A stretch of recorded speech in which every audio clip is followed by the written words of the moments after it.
Vamos então ir começando, passo aqui a apresentação. Pronto, boa noite.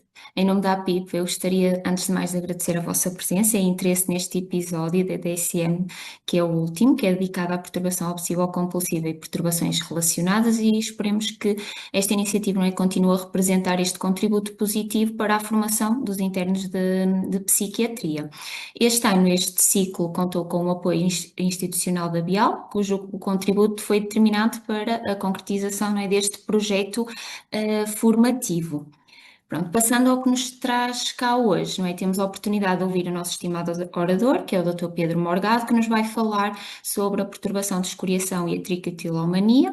E antes de mais, não é, cumprimentar o Dr. Pedro, que acedeu prontamente ao nosso convite, e ficamos muito satisfeitos por poder contar com a sua presença nesta sessão, e esperamos que a sua experiência e conhecimento possam ser de facto uma mais-valia para todos os presentes. Fazendo aqui uma pequena nota biográfica, o Dr. Pedro Morgado é médico especialista do Serviço de Psiquiatria do Hospital de Braga, professor associado com agregação na Escola de Medicina da Universidade do Minho e investigador no Instituto de Investigação em Ciências da Vida e da Saúde e no Centro Clínico Académico do ISCTEA Braga. É também coordenador regional de Saúde Mental do Norte e membro da Coordenação Nacional de Saúde Mental desde janeiro de 2022 e membro da direção da Sociedade Portuguesa de Comunicação Clínica e da secção de perturbação obsessivo-compulsiva da Sociedade Portuguesa de Psiquiatria e Saúde Mental. Dr. Pedro, muito obrigada e podemos começar então a sessão. Muito obrigado. Olá, boa noite a todas, boa noite a todos. De facto, foi muito feliz e oportuno que tenham dedicado este ano este módulo às perturbações do espectro obsessivo, ou às perturbações, à perturbação obsessiva compulsiva e perturbações relacionadas, como lhe queiram chamar.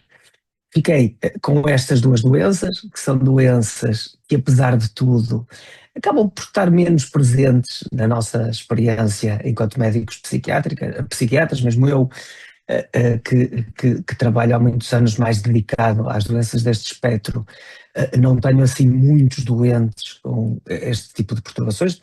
Já vi alguns, eu diria talvez no total, no conjunto das duas perturbações, cerca de 2 dezenas de doentes, não mais, também para termos um bocadinho noção da representação clínica que estes doentes têm, quando, em contraponto, já atendi seguramente só aqueles que nós temos, vamos dizer assim, protocolados e que participam em estudos, mais de 6 centenas de pessoas só no hospital com doença obsessiva ou compulsiva. Portanto, para vermos aqui o comparativo e, de facto, a menor representatividade.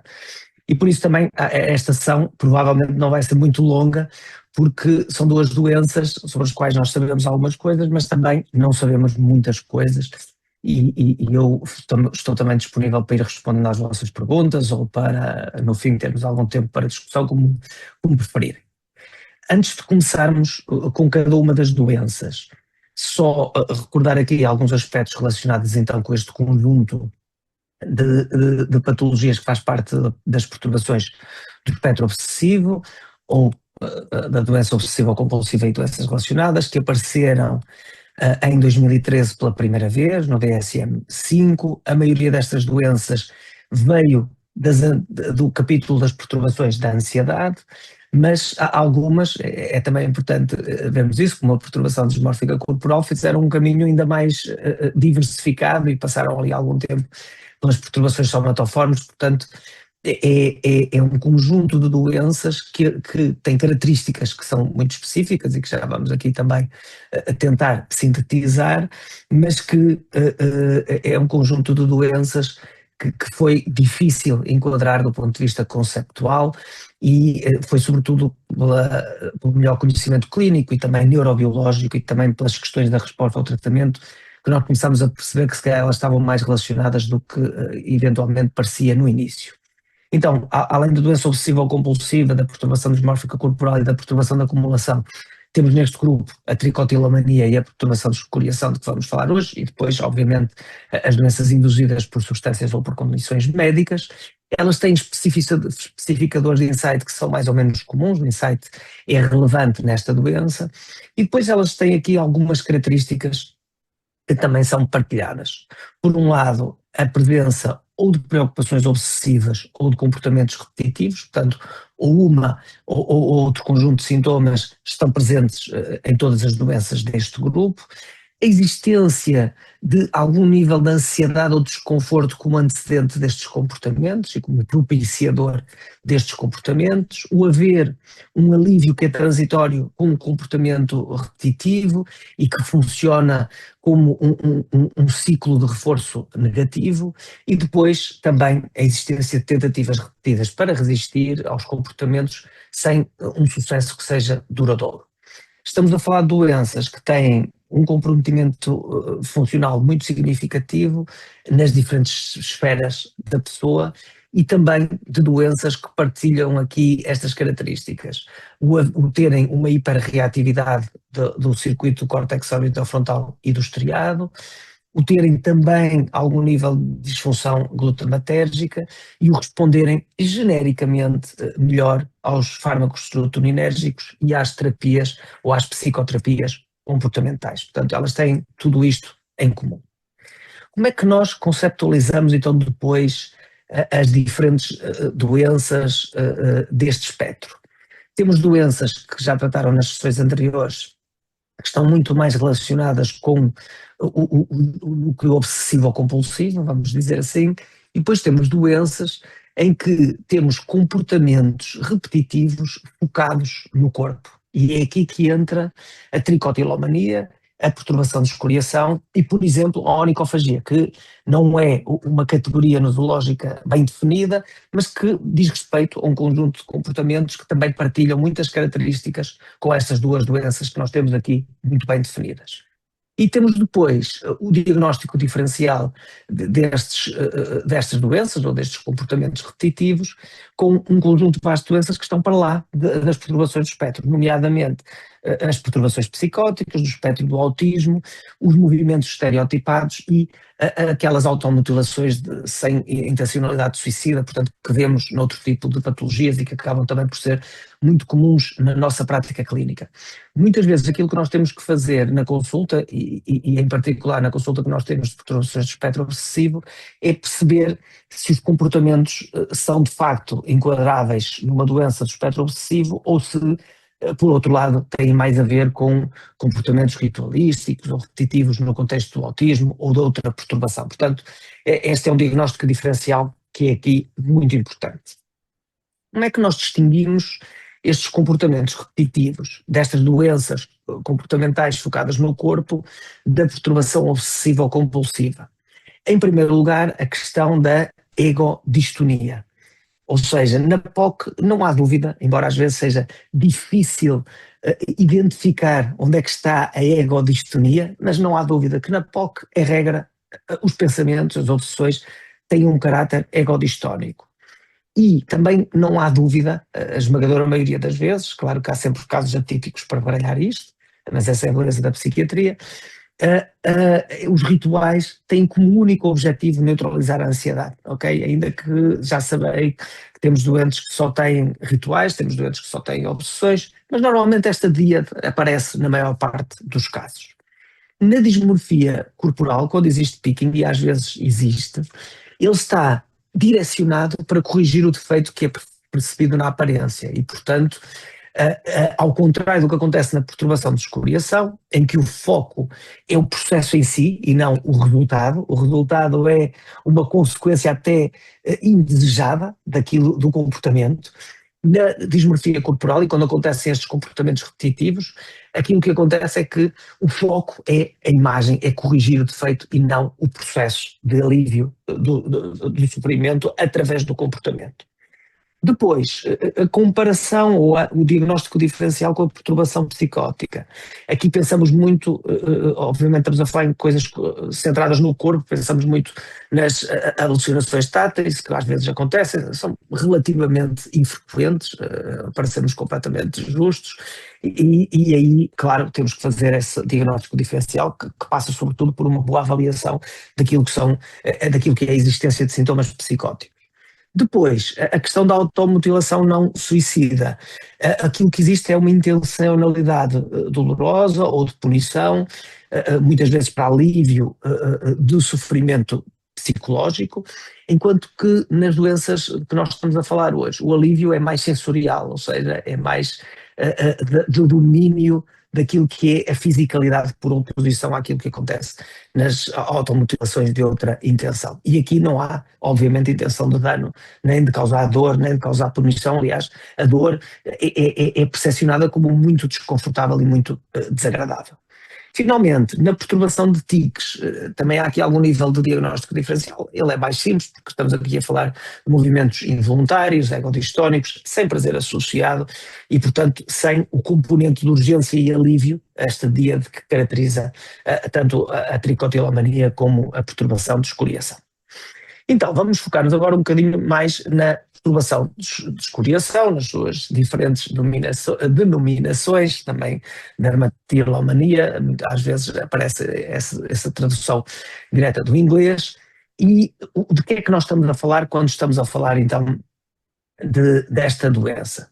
Estamos a falar de situações em que existem comportamentos recorrentes, repetitivos, de arranhar, esfregar, beliscar, escavar a pele e que resultam em lesões cutâneas que são visíveis e em que há tentativas repetidas, mas mal sucedidas, para parar este tipo de comportamentos. Pronto, é uma doença que aparece então pela primeira vez no DSM-5, integra este grupo de patologias que nós estamos a falar e tem dois tipos de modalidades clínicas. Uma modalidade que é denominada tipicamente de automática, porque ocorre sem plena consciência e, portanto, muitas vezes acontece enquanto a pessoa está a fazer outra coisa, uma atividade tipicamente mais sedentária, como estar a ler, estar a trabalhar no computador, e sem querer a pessoa vai fazendo aquilo, de uma forma automática, não refletida. E isto é importante porque muitas vezes na consulta nós estamos à procura de tal sensação de urgência e aqui ela é difícil de encontrar, porque de facto isto simplesmente acontece. Muitas vezes nem é trazido como primeiro assunto de consulta pelo doente, porque não há aquela sensação desconfortável, só há a consequência, e portanto, quando a consequência é significativa, o doente acaba por nos falar sobre isso. E depois temos a modalidade mais focada, em que há um comportamento que é deliberado, que responde à tal emoção ou sensação específica e que pode levar a períodos que podem ser muito prolongados, em que a atenção está totalmente concentrada neste tipo de comportamentos. Portanto, estas são duas modalidades distintas. O DSM propõe-nos 5 critérios principais de diagnóstico, portanto, a existência dos comportamentos recorrentes com lesões visíveis, as tentativas repetidas para diminuir ou parar o comportamento sem sucesso, haver naturalmente comportamento clinicamente significativo nas diferentes áreas de funcionamento da pessoa, como em todas as doenças psiquiátricas não ser atribuído a substâncias ou a condições médicas e naturalmente não ser explicado por outra doença. Não temos neste diagnóstico, ao contrário de outros deste grupo, especificador de insight, porque de facto aqui a divisão não é bem do insight, mas é de ser mais automática ou mais focada. Portanto, aqui não se põe a questão do insight. Tipicamente o doente reconhece a natureza do comportamento e consegue compreendê-lo, enquadrá-lo. Portanto, aqui essa não é uma definição que seja tão relevante. Depois, obviamente que naquilo que é a inspeção clínica, quando ela é feita, perceber se há lesões que estão em diferentes fases de cicatrização também sugere uma maior continuidade destes comportamentos e, portanto, pode ser algo útil do ponto de vista do exame do nosso doente. Do ponto de vista da prevalência, podem ver aqui, as prevalências globais são até significativamente elevadas, mais do que provavelmente nós esperaríamos, embora a representatividade clínica, pelo menos na psiquiatria, talvez na psicologia possa ser diferente, mas na psiquiatria é bastante mais baixa do que de outras doenças que também têm prevalências semelhantes a esta. Depois, é uma doença muito mais presente nas mulheres do que nos homens e, portanto, há aqui aspectos que são naturalmente relacionados com haver mais doença nas mulheres, mas também haver maior procura de cuidados, quando estamos a falar deste tipo de patologia, e depois é uma doença que tem aqui uma comorbilidade muito frequente com a perturbação depressiva, mas também com perturbações do espectro da ansiedade, porque muitas vezes as próprias consequências visíveis e físicas da lesão suscitam sentimentos de vergonha e de culpa que levam a que a pessoa passe a ter maior dificuldade, por exemplo, do ponto de vista da interação social. E eu recordo-me que pelo menos 3 casos daqueles que eu acompanhei com esta patologia foram jovens que vinham, sobretudo, pelos sintomas de ansiedade social, que me pareceram na altura até estruturados de uma forma secundária a estes comportamentos que eram a base ou o núcleo psicopatológico mais relevante.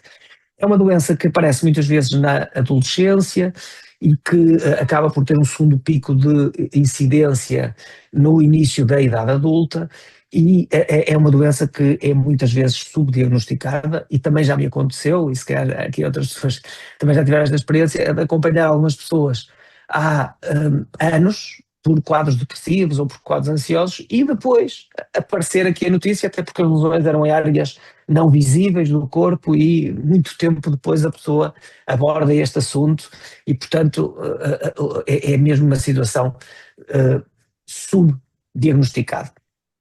As zonas mais afetadas são a face, o couro cabeludo, o pescoço, os ombros, os braços e as mãos, portanto qualquer zona acessível pode ser afetada. Em princípio, quanto mais acessível, maior a probabilidade de essa zona ser afetada. Podem-se usar diferentes tipos de instrumentos para executar, vamos dizer assim, os comportamentos, e em regra, aquilo que acontece é que há alguns antecedentes que estão associados aos comportamentos. Eles podem ser sensações tácteis, como por exemplo a pessoa perceber uma irregularidade da pele, perceber uma crosta, ou por exemplo nas pessoas que têm onicofagia, perceber uma pele ou uma unha que está imperfeita ou que não está bem cortada, e portanto há ali uma sensação de uma irregularidade ou de uma imperfeição que leva ao comportamento. Também a existência de alguns estados emocionais mais negativos, como sentimentos de ansiedade, de aborrecimento ou de frustração, e depois as atividades sedentárias, também já aqui vimos que podem estar associadas a alguns subtipos de perturbação de escoriação. É uma doença que tem muitas comorbilidades, já falámos sobre elas, nomeadamente a própria perturbação obsessiva-compulsiva, a depressão mágica, a ansiedade generalizada, alguns tipos de perturbação de personalidade e também a PHDA. E que tem algumas complicações, sobretudo não psiquiátricas, que podem ser significativas, como infecções secundárias, cicatrizes e situações muito graves, obviamente, pelo menos não fazem parte da minha experiência, e provavelmente são mesmo muito raras, mas infecções mais graves como septicemites. E, portanto, conhecendo as características desta doença e fazendo o diagnóstico, aquilo que nós temos que implementar de seguida é um plano de tratamento. Pronto, do ponto de vista daquilo que é mais teórico e que em Portugal de facto não tem muita tradição, obviamente nós podemos utilizar escalas nas consultas de avaliação desta doença para avaliar a sua gravidade. A iBox especificamente para este tipo de comportamentos não está, tanto quanto eu sei, traduzida nem validada para português, mas como é de heteroaplicação, portanto poderá ser aplicada desde que quem a aplica domine a língua inglesa. Mas o que é sobretudo preciso fazer é, do ponto de vista clínico, avaliar esta gravidade, a motivação que a pessoa tem para a mudança, se há ou não há comorbilidades e qual é o impacto que a doença está a ter. A segunda fase da abordagem terapêutica é a psicoeducação. Ela é muitíssimo relevante, é a porta de entrada em qualquer processo terapêutico em psiquiatria, mas neste caso em específico ela é particularmente relevante, porque explicar que isto é uma doença e que não é apenas um mau comportamento da pessoa, explicar que sendo uma doença ela não está sujeita aos mecanismos de controlo que os nossos outros comportamentos de que não gostamos estão, e que não são doença, naturalmente. Desmistificar as questões da culpa e da vergonha associadas ao comportamento e compreender este ciclo de reforço negativo é algo que é muito importante na abordagem desta doença. Depois, os tratamentos de primeira linha para a perturbação de escoriação são de natureza psicoterapêutica. E, portanto, aqui já vamos ver em maior pormenor, mas a psicoterapia é a abordagem de primeira linha para esta doença. A farmacoterapia também pode ter aqui um lugar, embora nos estudos, tanto para a perturbação de escoriação, e faço já o spoiler para a tricotilomania, vão encontrar na N-acetilcisteína, eu nunca a utilizei, para ser completamente honesto, não tenho qualquer experiência na sua utilização. Aquilo que faço recurso muitas das vezes, até porque existe esta comorbilidade, ou com sintomas depressivos ou com sintomas ansiosos, são os SSRIs, e do ponto de vista daquilo que é a eficácia, os resultados, claro que conjugadamente com a psicoterapia e com a psicoeducação, não têm sido maus do ponto de vista clínico. E depois, claro, controlada a doença, é muitas vezes necessário fazer algum tipo de manutenção. A verdade é que vários destes doentes de que vos falei já tiveram alta, pelo menos da consulta hospitalar, ainda não regressaram, portanto podemos acreditar que há um prognóstico para alguns deles, pelo menos, que pode ser positivo. Então, já fomos vendo aqui um bocadinho aquilo que são as estratégias mais psicoeducativas nesta doença. Em primeiro lugar, explicar que isto não é, obviamente, falta de força de vontade, nem é um comportamento que seja totalmente controlável pela pessoa, portanto que é uma doença, é algo que foge ao controlo do comportamento normal. E também explicar bem este ciclo, que no fundo é comum a todas as doenças de comportamentos repetitivos focados no corpo, em que tipicamente existe um gatilho sensorial ou emocional.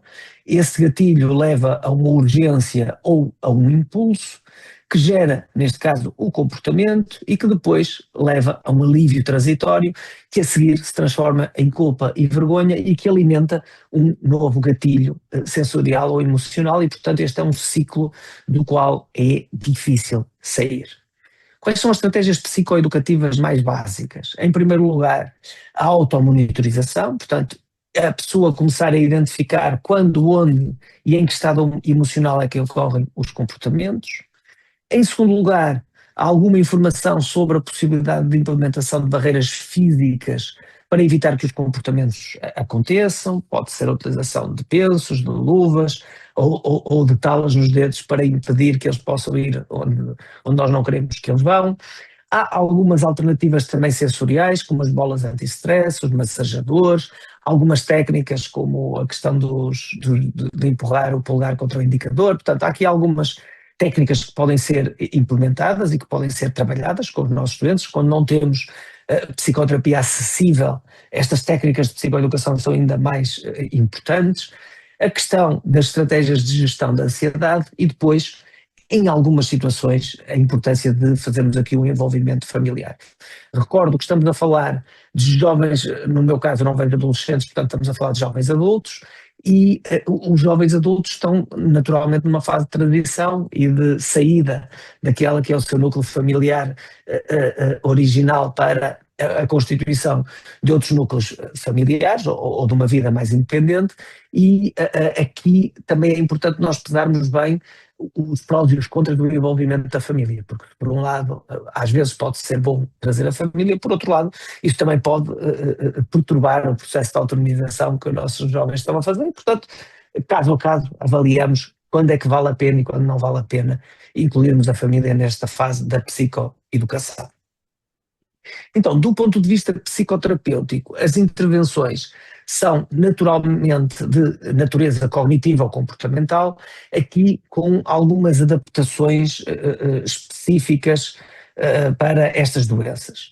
A primeira linha, ou aquilo que é mais utilizado, tem a ver com este treino de reversão de hábitos, ou de contrariamento dos hábitos que estão estabelecidos, em que há uma fase de treino da consciência, há um treino de respostas competidoras em relação àquele que é o comportamento disfuncional, e há também um treino de motivação. Depois há uma abordagem mais próxima das intervenções cognitivo-comportamentais mais clássicas, em que nós temos este tratamento mais comportamental compreensivo, que inclui 5 domínios: um domínio sensorial, cognitivo, afetivo, motor e um domínio mais relacionado com o local onde a pessoa que a pessoa associa a este tipo de sintomas, o ambiente e o contexto em que eles acontecem, e depois a operacionalização disto tudo. Portanto, se as escoriações acontecem mais num contexto específico, enquanto o doente está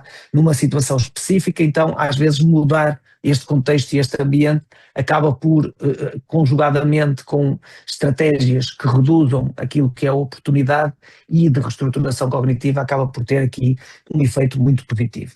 A terapia de aceitação e compromisso é uma espécie de segunda linha que também pode aqui ser usada, em que se aplicam estratégias de difusão cognitiva das urgências sem a tentativa de supressão.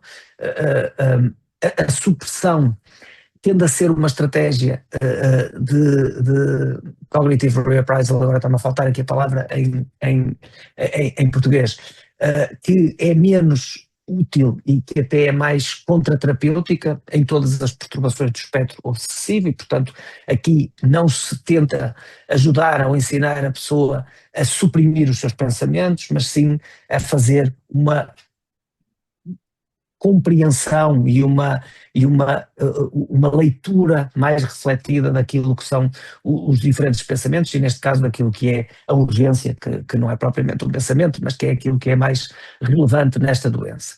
Depois há também um trabalho muito relacionado com a aceitação da sensação de desconforto e a questão de mobilizar o comportamento de uma forma mais alinhada com os valores pessoais, em vez da procura do alívio imediato, que é aquilo que acontece muitas vezes na doença. E, portanto, é uma estratégia que é complementar às outras duas, que, digamos assim, são aquelas que são mais comumente utilizadas no tratamento da perturbação de escoriação.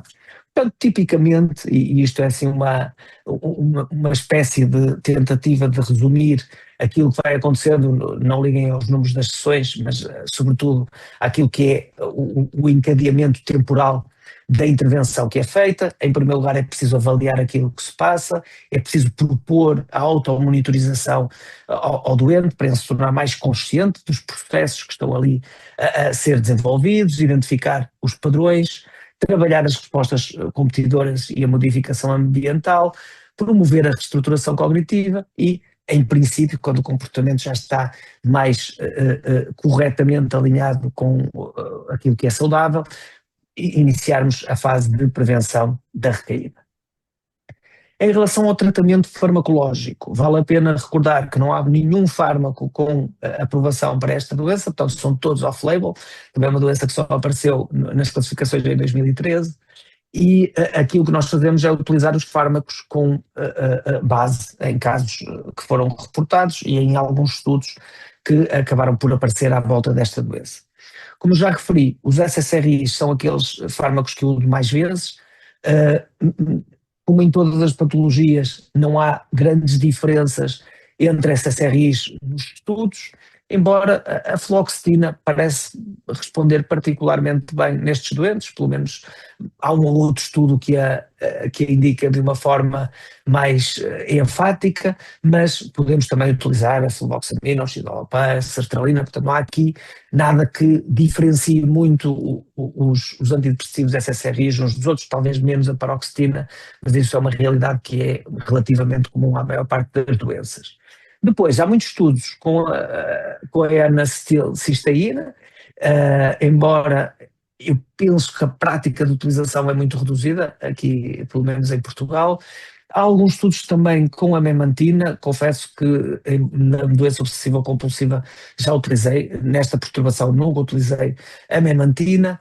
A clomipramina é também uma possibilidade, embora a clomipramina tenha uma evidência mais fraca ainda do que os SSRIs, e depois há alguns fármacos com evidência muito limitada, a lamotrigina, a olanzapina, e por razões até semelhantes à lamotrigina, o topiramato pode eventualmente poder ajudar em alguns doentes, mas aqui estamos sempre a falar de utilizações off-label e estamos sempre a falar de uma avaliação cuidadosa caso a caso dos benefícios e dos riscos da utilização deste tipo de farmacoterapia, onde temos mais segurança é seguramente nos SSRIs. Em regra, nos casos moderados a graves, conjuga-se farmacoterapia e psicoterapia. Se a situação for mais simples, podemos tentar uma abordagem psicoterapêutica isolada. Há fatores de bom prognóstico, como o diagnóstico precoce, a motivação elevada, naturalmente, a ausência de perturbação de personalidade e um bom suporte social. Há fatores de mau prognóstico, como a longa duração sem tratamento, a comorbilidade com casos mais graves de depressão ou doença obsessiva ou compulsiva e situações de trauma precoce, trauma na infância, ou quando o padrão predominante é automático, também são mais difíceis de tratar, o que também faz muito sentido, não é? Porque há menos urgência percepcionada para poder ser trabalhada do ponto de vista psicoterapêutico. Isso é quase como na doença obsessiva ou compulsiva. Sem obsessões, o tratamento é mais difícil do que naquela que conjuga obsessões com compulsões, porque grande parte do nosso trabalho psicoterapêutico anda à volta de dar um significado diferente à urgência ou ao pensamento obsessivo, no caso da POC, e portanto temos aqui esta dificuldade acrescida quando o padrão automático é o predominante. É uma doença de curso crónico e recidivante quando não é tratada, mas com a psicoterapia a resposta é significativamente positiva. Há algumas complicações e impactos na qualidade de vida que podem ser mais ou menos permanentes, e há também esta noção de que em situações de stress a doença pode voltar e, portanto, a última fase da psicoterapia é a prevenção de recaídas, porque é de facto uma forma efetiva de nós prepararmos aquilo que pode acontecer mais tarde. Passamos então agora à tricotilomania. Vamos beneficiar bastante daquilo que já refletimos à volta da perturbação de escoriações, porque as duas doenças têm muitas coisas em comum. Então aqui nós falamos de uma doença que é caracterizada por este arrancar cabelos ou pelos de uma forma recorrente e compulsiva, que leva a uma perda visível de cabelo e que também está associada a tentativas repetidas para parar.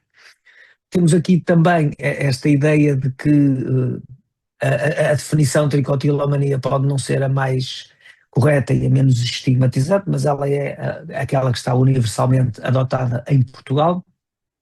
Quais são as principais zonas afetadas? É naturalmente o couro cabeludo, as sobrancelhas e as pestanas, embora qualquer zona pilosa possa ser afetada. Nos homens, a barba também é uma zona particularmente afetada e muitas vezes é, no caso dos homens, a única zona que está afetada nesta doença. E além do arrancar o cabelo, pode haver outros comportamentos associados, nomeadamente a inspeção daquilo que foi arrancado, seja pelo ou seja cabelo, à procura de uma textura específica, o esfregar o cabelo nos lábios ou na face, ou em casos menos comuns, a tricofagia, portanto a ingestão do pelo ou do cabelo, com as complicações que lhe podem estar associadas. Mais uma vez, nós temos aqui dois subtipos clínicos, o automático e o focado. Como eu já tinha dito, isto é quase uma repetição daquilo que nós vimos para a perturbação de escoriação, e ela partilha os mesmos mecanismos de habituação, de reforço negativo de que nós já falámos, e portanto as implicações terapêuticas também são comuns. Do ponto de vista dos critérios de diagnóstico, vamos ter, obviamente, o arrancar o cabelo de forma recorrente, as tentativas repetidas para parar, o compromisso do funcionamento, o não ser secundário a uma condição médica e não ser explicado por outra doença, nomeadamente aqui a dismorfia corporal, que é algo que também é muito importante e que precisa de ser feito um diagnóstico diferencial com essa doença bastante cuidadoso. Também é importante fazer um diagnóstico diferencial com doenças dermatológicas. O que acontece muitas vezes, pelo menos comigo, acho que a maior parte das vezes foi isto que aconteceu. Os doentes chegaram depois de já terem passado pela dermatologia, ou pelo menos pelo médico de família que lhes estudou a questão da putativa doença dermatológica. Portanto, muitas vezes este é o circuito comum, até porque muitas vezes o doente pode ainda não ter claro que isto de arrancar do cabelo é uma doença e, portanto, precisa que seja um médico a dizer-lhe, olha, isto é uma doença e o que precisa é de ir a uma consulta de psiquiatria portanto, há aqui esta questão do diagnóstico diferencial fora da psiquiatria, que estamos, apesar de tudo, menos habituados a fazer, mas que é algo que pode ser importante quando falamos desta doença. É uma doença um pouco menos comum do que a perturbação de escoriação, mas também tem aqui prevalências que provavelmente não correspondem, outra vez, àquilo que vemos na nossa prática clínica. É uma doença ainda mais representada nas mulheres do que nos homens, comparativamente com a perturbação de escoriação, e a comorbilidade depressiva é também muito, muito significativa. Ela pode surgir na infância e na adolescência. Nos adultos ela é tipicamente crónica, é muito subdiagnosticada, em regra demora-se cerca de 12 anos até o diagnóstico correto. Isto é verdade para todas as perturbações do espectro obsessivo compulsivo, falamos sempre de mais de 10 anos até a pessoa, desde que experiencia o primeiro sintoma até que tem o diagnóstico correto, isto em média, obviamente, e tem aqui também muita comorbilidade com perturbações da ansiedade, PHDA e perturbações da personalidade. O que é que tipicamente se observa?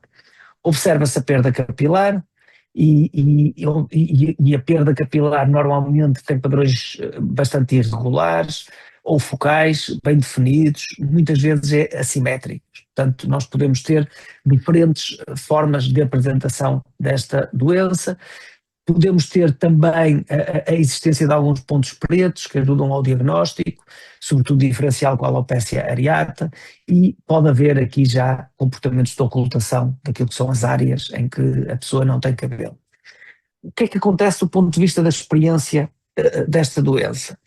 Em regra, existe também uma urgência precedente, portanto há uma sensação de tensão ou uma coisa mais sensorial, tipo o prurido, que é intensa antes de arrancar o cabelo e depois, ou o pelo, e depois de arrancar há um alívio imediato e recompensador. Portanto, pode haver uma série de rituais associados a isto, que é a procura do cabelo certo ou do pelo certo para ser arrancado, o arrancar por zonas simétricas, o tactear repetidamente aquela zona, até que escolhe, até que o comportamento acaba por acontecer. Podem existir também fenómenos de tricofagia, já falámos sobre eles, e em regra, esta é uma doença que tem um curso crónico e flutuante, portanto ela piora em situações emocionalmente mais exigentes, sejam de stress, sejam de tédio ou de fadiga. Portanto, as atividades físicas ou geradoras de prazer acabam por atenuar a doença e, portanto, são aqui também uma arma para nós podermos utilizar. A intervenção é muito semelhante com aquela que nós vimos para a perturbação de escoriações. Basicamente, devemos avaliar, obviamente, corretamente estes doentes, do ponto de vista diagnóstico, do ponto de vista do impacto. Devemos promover psicoeducação acerca da doença, explicar como é que funciona este ciclo da urgência e do alívio, tal como já vimos atrás, envolver a família e desmistificar também esta questão do estigma capilar quando apropriado.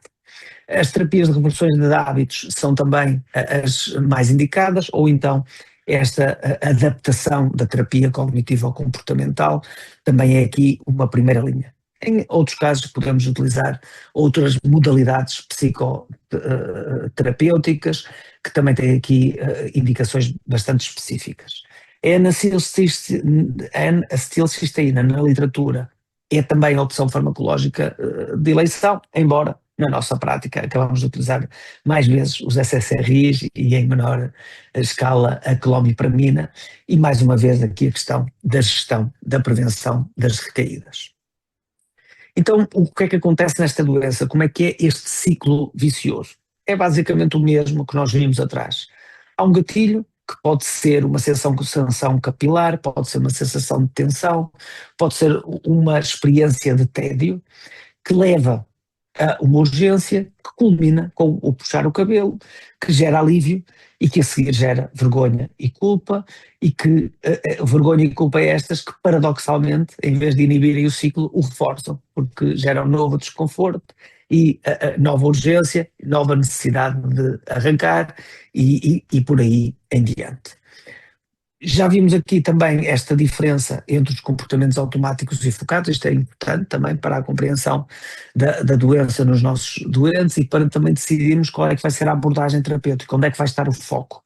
Se o foco vai estar mais nesta intervenção, na difusão, na urgência, ou se vamos pôr o foco mais nas questões contextuais para evitarmos que haja um contexto facilitador deste tipo de comportamentos.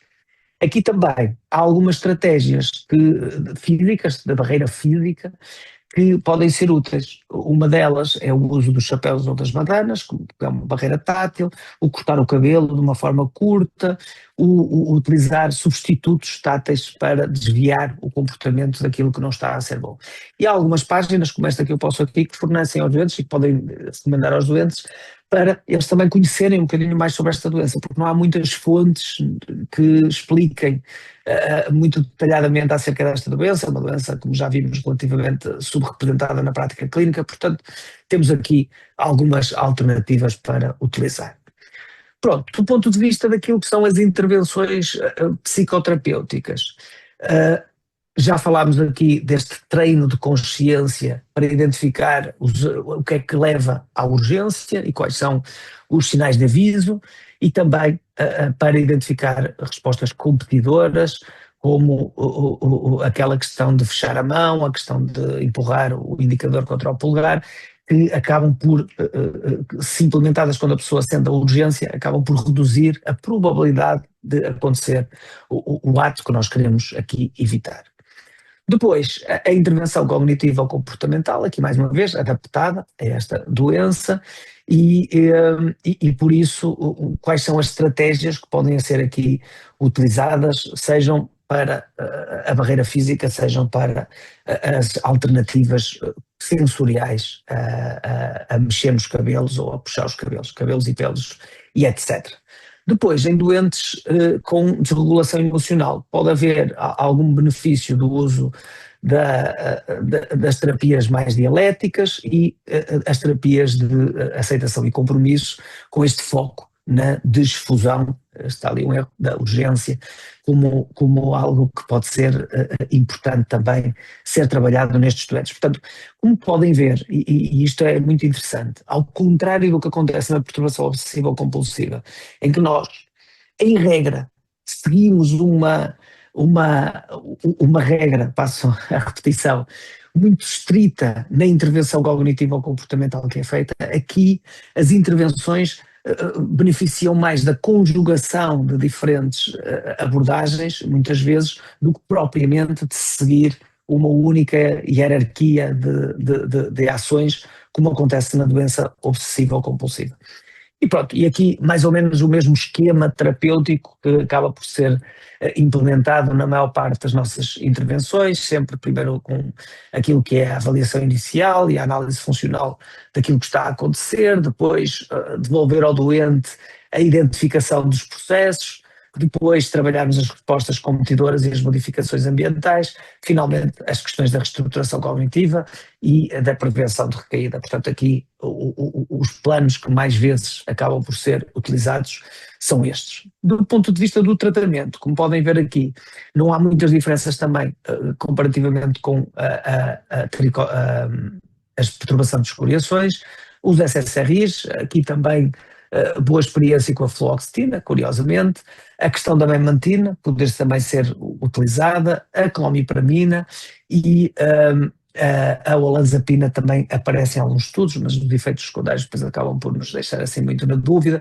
Tenho algumas situações em que, em vez da olanzapina, foi necessária a utilização do aripiprazol com bons resultados, portanto é também um modulador do comportamento que pode ser ponderado no tratamento da tricotilomania, portanto em conjugação tipicamente com o SSRI e em doses mais baixas do que aquelas que utilizamos na psicose, portanto doses mais próximas das que utilizamos na doença obsessiva compulsiva, é uma boa alternativa em relação ao lazapina, que acaba por ter mais estudos, porque também é um pouco mais antiga. Em regra, conjugamos terapia cognitiva ou comportamental e farmacoterapia. Do ponto de vista do prognóstico, mais uma vez falamos de uma doença crónica, mas que responde relativamente bem às intervenções psicoterapêuticas, bom prognóstico, início mais recente dos sintomas, quando há um padrão de puxar mais focado, ou seja, exatamente o mesmo que vimos para a perturbação de escoriação, do que quando é automático, mais difícil de tratar, quando não existem complicações, como a tricofagia, quando há motivação para o tratamento e quando há um bom suporte social. Por outro lado, o padrão automático é um fator de pior prognóstico, o início precoce dos sintomas, as comorbilidades, naturalmente, nomeadamente com trauma, stress pós-traumático e depressões graves, e também quando existe já uma cicatrização permanente dos folículos. E, portanto, temos aqui um resumo quase daquilo que fomos vendo ao longo desta sessão, em que basicamente estamos a falar de duas doenças que partilham muitas coisas entre si.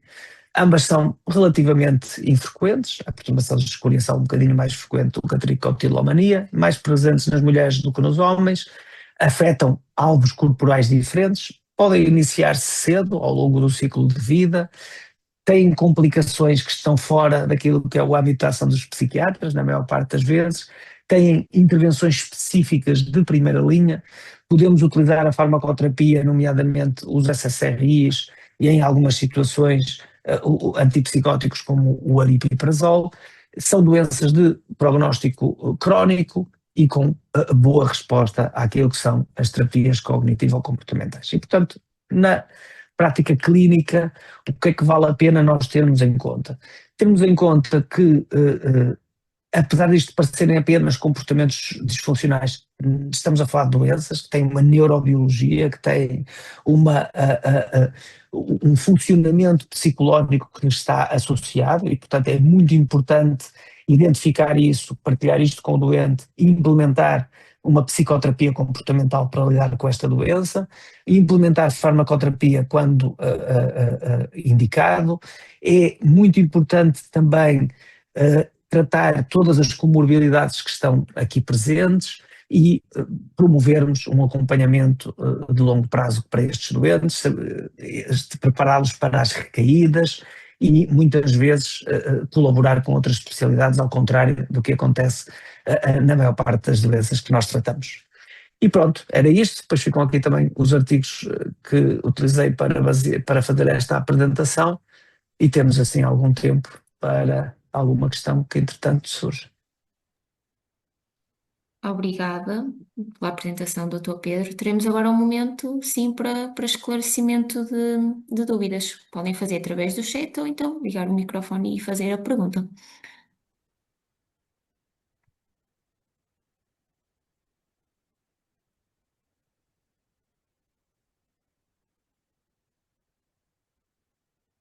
Ou então vamos descansar, que com este calor também dá vontade. Uma pergunta, Dr. Pedro. Então, segundo a sua experiência, identifica assim algumas pistas subtis que nós podemos estar atentos na prática clínica e em que possamos também fazer um diagnóstico mais atempado dentro também do que é o curso de patologia?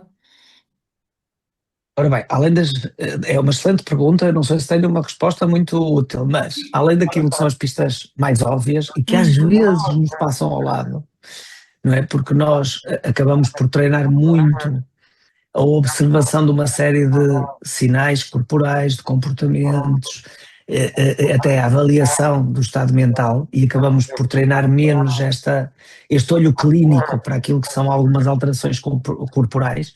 E, portanto, além dessa, que é óbvio, não é? Começarmos a treinar também, olhar para alguns sinais corporais que são indiciadores, a pergunta sobre como é que gera a sua ansiedade, o que é que costuma fazer quando se sente ansioso, se identifica algum momento em que experiencia uma urgência de fazer alguma coisa para se tranquilizar, podem ser perguntas que abrem a porta a que o doente nos identifique algum tipo destes comportamentos que de outra forma não iriam aparecer aqui na nossa avaliação. E que é uma pergunta que, apesar de tudo, muitas vezes nós nos esquecemos de fazer, ou que muitas vezes ela não aparece de uma forma natural, porque estamos muito focados no diagnóstico principal, no motivo da consulta trouxe o doente até nós, e portanto são duas estratégias que eu acho que podem ajudar. Claro que quando estamos a falar de doentes que têm estas doenças que são mais comórbidas, aí devemos ter uma atenção redobrada.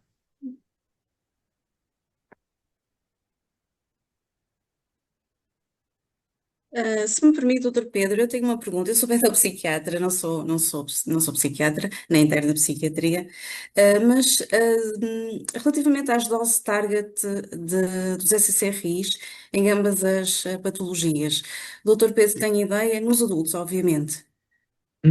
Nos adultos as doses são as que eu utilizei pelo menos até agora e com resultados simpáticos, elas não chegam a ser tão altas como as que utilizamos na perturbação obsessiva ou compulsiva, mas tendem a estar no limite superior das doses que nós utilizamos na depressão. Ou seja, por exemplo, na doença obsessiva ou compulsiva nós pensamos muitas vezes em usar 200 miligramas de sertralina. 100 miligramas seriam aqui o mínimo para estes dois tipos de perturbação, embora nós temos algumas perturbações ansiosas ou depressivas que às vezes respondem a doses mais baixas, 50 miligramas, é isto que eu quero dizer. No caso da fluoxetina, 40 miligramas costuma funcionar muito bem. Às vezes tive uma ou outra situação com 20 miligramas, houve um bom controle dos sintomas, mas a fluoxetina até é, dentro dos SSRIs, aquele que eu utilizei mais vezes nestas condições, curiosamente. E a dose mais que eu mais utilizo são os 40 miligramas nestas perturbações, porque acabam por ser mais benéficos, talvez do ponto de vista do controle comportamental.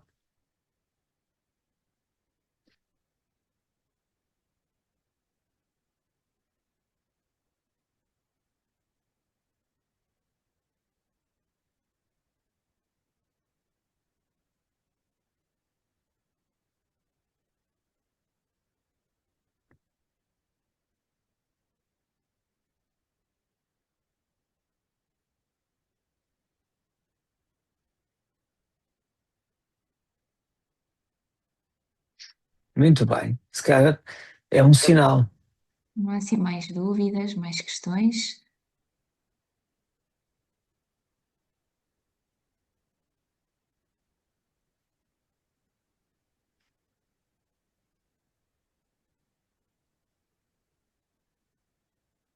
Há aqui uma pergunta sobre as doses do olanzapina e do aripiprazol. Eu, que me recordo, nunca utilizei olanzapina nesta doença, embora aquilo que está descrito, sim, são doses significativamente mais baixas das doses típicas das perturbações psicóticas, portanto estamos a falar de doses à volta dos 5, 7,5 no máximo para esta doença, do ponto de vista daquilo que nos aparece nas recomendações. Do aripiprazol, 5 miligramas é a dose mais comum, embora tenha pelo menos uma situação em que foi necessário utilizarmos os 10 miligramas.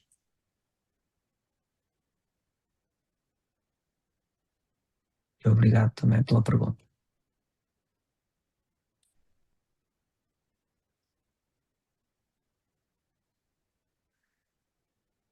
Muito bem, se calhar são 10 horas, é um sinal para nós irmos descansar. Sim, não havendo mais dúvidas a esclarecer, só agradecer novamente a todos os presentes, agradecer também mais uma vez à Vial e um agradecimento especial ao Dr. Pedro que se disponibilizou para esta fantástica apresentação. Pronto, chegamos ao fim de mais um ciclo da DSM que esperamos que tenha sido enriquecedor e proveitoso para todos os participantes e em particular também para os internos de psiquiatria. Pronto, despedimos-nos deste ciclo, não é? Com a esperança de regressar no próximo ano para mais uma edição do DSM. Obrigada a todos e boa noite, bom descanso. Obrigado, boa noite. Obrigada.